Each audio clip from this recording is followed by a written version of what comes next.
psycho! Don't fucking speak! Piss-drinking motherfucker! Black Mirror kicks off Season 7 with a pitch-black satirical tale titled Common People. What begins as a story of hope through experimental medical technology soon spirals into a chilling critique of capitalism, tech dependency, and the commodification of human life. This episode, created by Charlie Brooker, blends emotional tragedy with biting commentary, making for one of the most haunting entries in the anthology's history. Welcome back to your nerdy show. I'm your host, Spoiler Master. At the center of the story are Amanda and Mike, a working-class couple who are hopeful about building a future together. However, tragedy strikes when Amanda falls into a coma, setting off a chain of events that explores just how far people will go to preserve love, and how tech corporations are more than willing to capitalize on it. What? Hospital's trying to call you. What?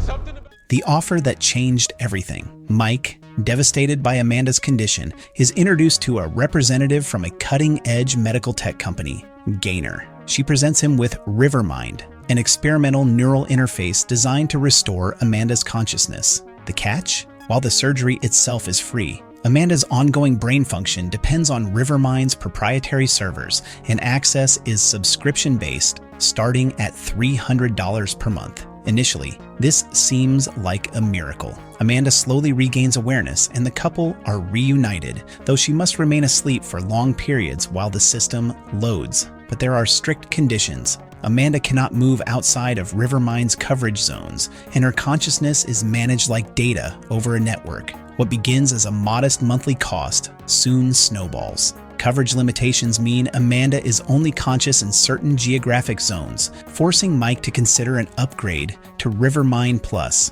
priced at an additional $500 per month. This new tier offers continent-wide connectivity. It sounds absurd, but the urgency of Amanda's condition makes it impossible for Mike to say no. You work hard, Amanda. I'm not fucking disputing that you work hard. We both work hard. Nobody... The subscription trap. As Mike picks up extra construction shifts to pay for the service, Amanda's waking moments become fewer and fewer. The more she sleeps, the less connected she becomes, not just physically, but emotionally and cognitively. Worse, Rivermind begins inserting commercial advertisements into her speech. Amanda starts spouting ads mid-conversation, completely unaware she's doing it. This not only makes it impossible for her to work or hold a meaningful conversation, but it also serves as a terrifying metaphor for how invasive modern media and data tracking can be. The irony is painful. Amanda's restored life is now sponsored, but her humanity is slipping away with every ad she unknowingly delivers. When they complain to Gainor, she offers another solution, Rivermind Lux. This premium tier comes with upgraded features like enhanced emotional regulation, pleasure, and serenity. But it's priced at an astronomical $1,000 per month. Unable to afford it, the couple are offered booster packs, temporary upgrades that give Amanda a taste of peace and euphoria for a short time. Mike, desperate and broke, turns to online humiliation videos to fund these boosters. In a particularly grotesque recurring bit, he films himself pulling out his own teeth on live streams for money. Each tooth becomes another day of peace for Amanda, at an unbearable cost. Okay, not all the customers appreciate the messages. Ads! The breaking point. A year passes. Mike and Amanda are unrecognizable from who they once were. Amanda now spends nearly all her time unconscious, except when delivering ads. Her sense of self has fragmented. Mike is physically broken and financially destitute, his spirit chipped away with every degrading act he performs online to keep Amanda connected. Amanda's last moment of lucidity comes not from a software update, but from the emotional wreckage of her own mind. She quietly tells Mike it's time for her to die. The only condition, he must do it when she's not there, when she's lost in the fog of a Rivermind ad. She doesn't want to know when the end comes. In the most harrowing moment of the episode, Mike fulfills her request. While Amanda is in mid-sentence promoting a product, her mind absent, he smothers her with a pillow. It's peaceful, quiet, and brutal. The technology meant to restore her humanity has stripped it away to the point that her death feels less like murder and more like mercy. So it's $90 a month.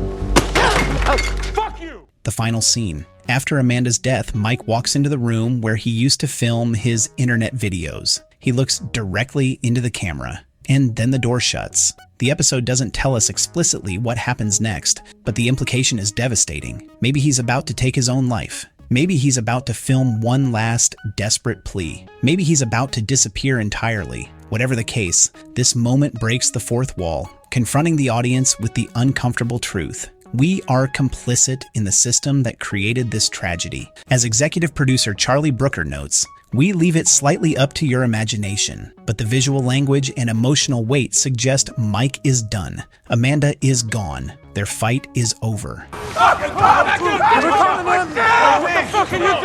Gainor and the face of the machine. Tracy Ellis Ross delivers a chillingly composed performance as Gainor, the corporate mouthpiece for Rivermind. Always upbeat, always positive, Gainor sells pain as a product upgrade and death as a downgrade prevention. What makes her portrayal even more unsettling is that Gainor isn't necessarily evil. She's numb. When asked if her demeanor is a performance, Ross explains that Gainor may no longer know the difference. Having once been a Rivermind client herself, after a life-threatening accident, Gainor is possibly a beta tester for the same emotion-dampening tech she promotes. Her cheerful tone, blank empathy, and constant upselling create the perfect representative for a world where corporations don't just serve human needs, they define them, market them, and monetize them. Power the Rivermind Lux. You're gonna have a... The satire. Beneath the Tragedy, Common People began as a satire inspired by something as mundane as podcast ads. Brooker imagined what it would be like if someone depended on a subscription to stay alive. And what if that person started delivering ads, unaware of doing so? What started as dark comedy evolved into one of the bleakest Black Mirror entries. The absurdity becomes tragic when placed into a recognizable economic reality. A couple doing everything they can to stay together, buried by the rising costs of an inescapable system. Brooker's genius is in making the system feel familiar. Rivermind is just healthcare meets Netflix meets Amazon Prime, except with consequences that are deeply personal and permanent. The tiers, the data caps, the paywalls, all feel ripped from today's world, only a few degrees removed. Choose not to upgrade, you'll just stay on Rivermind Common. Amanda and Mike's love story. For all its corporate horror, Common People is, at its core, a love story. A broken, desperate love story between two people trying to hold on in a world determined to push them apart. They sacrifice everything. Amanda's autonomy, Mike's dignity, their finances, their dreams, just to stay connected. Rashida Jones, who plays Amanda, describes it as sweet in a way. She believes Mike couldn't live with Amanda in that condition, and couldn't live without her either. Their final decision, tragic as it is, becomes a kind of twisted act of devotion. But it's a love story, corrupted by the very systems they thought were saving them. It's the kind of ending that Black Mirror specializes in. Devastating, thought-provoking, and horrifyingly plausible. Like, really happy I'm alive, but $300 a month? Our Nerdy Thoughts Common People is a stunning start to Black Mirror Season 7. It's a critique of late-stage capitalism disguised as sci-fi, an emotional tragedy wrapped in dark humor. The episode strips away the fantasy of tech as a universal good and lays bare the human cost of corporate progress. It asks haunting questions. What does it mean to be alive if you're not aware of yourself? What is love in a world where care has a cost and connection is paywalled? And how far would you go to keep someone with you when every step forward means a new subscription tier, another payment, and another piece of your soul handed over to the system? With its haunting performances, pitch-perfect tone, and razor-sharp message, Common People sets the bar high for the rest of Season 7. It doesn't just entertain, it accuses, it grieves, and it lingers long after the screen goes black. If you found this breakdown thought-provoking, don't forget to like the video, subscribe for more episode breakdowns and sci-fi deep dives, and hit the bell so you never miss an upload. Thanks for watching. Fun in our free time, you know? Babe?